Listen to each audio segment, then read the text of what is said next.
বরিশাল এবং ঢাকার রাজপথে কি ভূমিকা ছিল এবং তাদেরকে মাইনাস করে এই রাজীব সহ মুনিম যারা এই রাজপথে দীর্ঘদিন শ্রম দিয়েছে, যাদেরকে বঞ্চিত করে এই কলেজ কমিটি দিয়েছে, আমরা পাথরঘাটা উপজেলা পৌর কলেজ ছাত্রদল ঘৃণা করে প্রত্যাখ্যান করছি।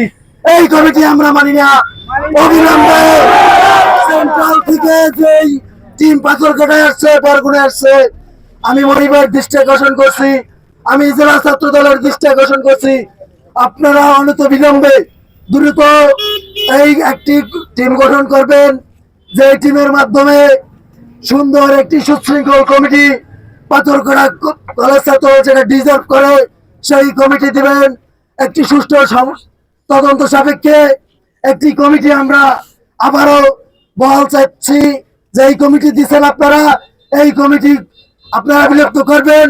আরো একটি নতুন কমিটি দেওয়ার জন্য আমরা পাথরঘাটা উপজেলা ছাত্র দলের পক্ষ থেকে অনুরোধ জানাচ্ছি। এই পার্টি অফিস, এই রাজপথ সাক্ষী দেবে রাজীবের মুনিমের যে ত্যাগ ছিল, সেই ত্যাগের কথা আমরা বলি নাই। আপনারা খুব সহজ 5 তারিখের পরে নেতা আসছে, সেই নেতাদের নিয়ে আপনারা এখন রঙ্গমঞ্চ তৈরি করবেন।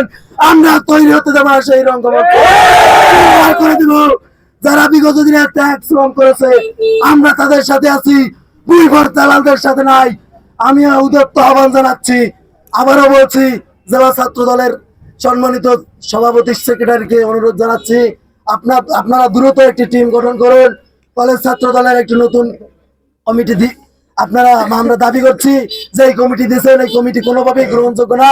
আজকের ফেসবুক সামাজিক যোগাযোগ মাধ্যমে সয়লাভ হয়ে যাচ্ছে, আজকের বিক্ষোভ হচ্ছে, আজকের মিছিল হচ্ছে, আজকের মিডিয়া আসছে। একটি সুন্দর কমিটি দিলে হয়তো এত আয়োজন হতো না।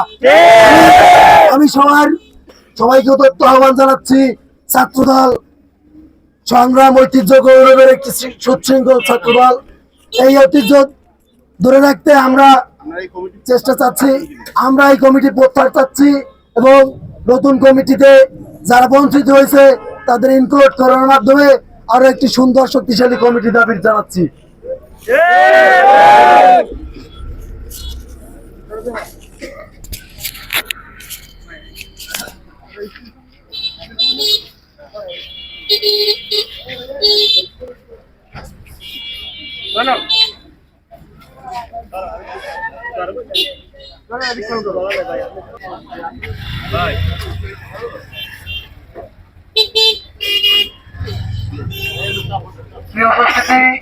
আমাদের বিক্ষোভ এবং মানববন্ধন এখানে আজকে শেষ।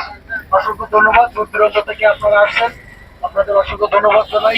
মায়ের রমজানের প্রসঙ্গে ধন্যবাদ জানাই।